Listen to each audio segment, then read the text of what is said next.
മിശിഹായിൽ പ്രിയമുള്ള സഹോദരി സഹോദരന്മാരെ, പ്രിയമക്കൾ, ഈ പ്രഭാതത്തിൽ വിശുദ്ധ മത്തായി അറിയിച്ച നമ്മുടെ കർത്താവ് മിശിഹായുടെ പരിശുദ്ധ സുവിശേഷം 4-ാം അധ്യായം 1-ാമത്തെ വാക്യം. Saint Matthew's gospel chapter 4 verse 1. അനന്തരം പിശാചിനാൽ പരീക്ഷിക്കപ്പെടുന്നതിന് ഈശോയെ ആത്മാവ് മരുഭൂമിയിലേക്ക് നയിച്ചു.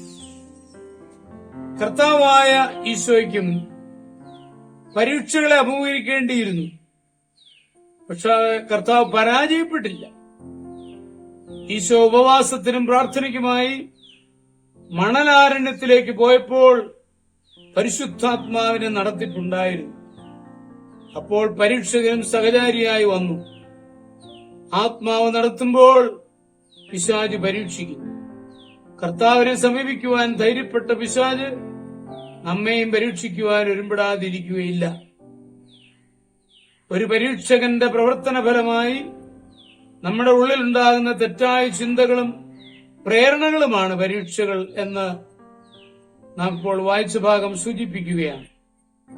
പരിശുദ്ധാത്മാവുള്ളതുപോലെ അശുദ്ധാത്മാവുണ്ട് എന്ന് ബൈബിളിന്റെ പല ഭാഗങ്ങളും രേഖപ്പെടുത്തിയിട്ടുണ്ട്.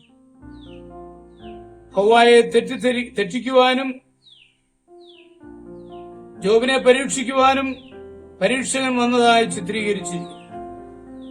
ദുഷ്ടനിൽ നിന്ന് ഞങ്ങളെ രക്ഷിക്കണമേ എന്ന് കർത്താവ് തന്റെ പ്രാർത്ഥനയിൽ പറയുന്നു.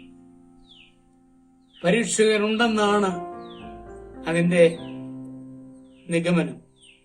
C.S. ലൂയിസ് സ്ക്രൂടൈപ്പ് ലെറ്റേഴ്സ് എന്ന ഗ്രന്ഥത്തിൽ പ്രകാരം പറയുന്നു, പൈശാചിക ശക്തി ഇല്ലെന്ന് വിശ്വസിക്കുന്നവർ ഭൗതിക ലോകത്തിനുപരിയായി ഒരു ആത്മീയ മണ്ഡലം ഇല്ലെന്ന് വിശ്വസിക്കുന്ന ഭൗതികവാദികളായി തീരുമെന്നും അവയിൽ അമിത ശ്രദ്ധ കൊടുക്കുവാൻ മന്ത്രവാദികളും വിശ്വാസസേവകരുമായി തീരുമെന്ന് സംശയം.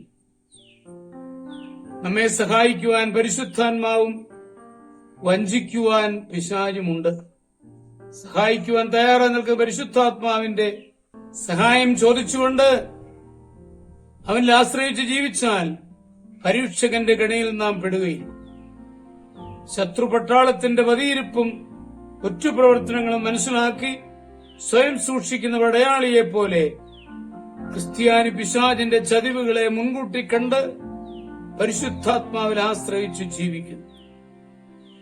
പരിശുദ്ധാത്മാവിനെ ആശ്രയിച്ചാൽ അശുദ്ധാത്മാവിന്റെ പരീക്ഷയിൽ നമ്മൾ പെടുകയില്ല. നമ്മുടെ കർത്താവ് മിശിഹായുടെ കൃപയും പിതാവായ ദൈവത്തിന്റെ സ്നേഹവും പരിശുദ്ധാത്മാവിന്റെ സഹവാസവും പരിശുദ്ധ അമ്മയുടെ മധ്യസ്ഥതയും ഞങ്ങളെല്ലാവരോടും കൂടി ധാരാളമായിട്ടുണ്ടായി എപ്പോഴും എപ്പോഴും എന്നേക്കും. ആമേൻ.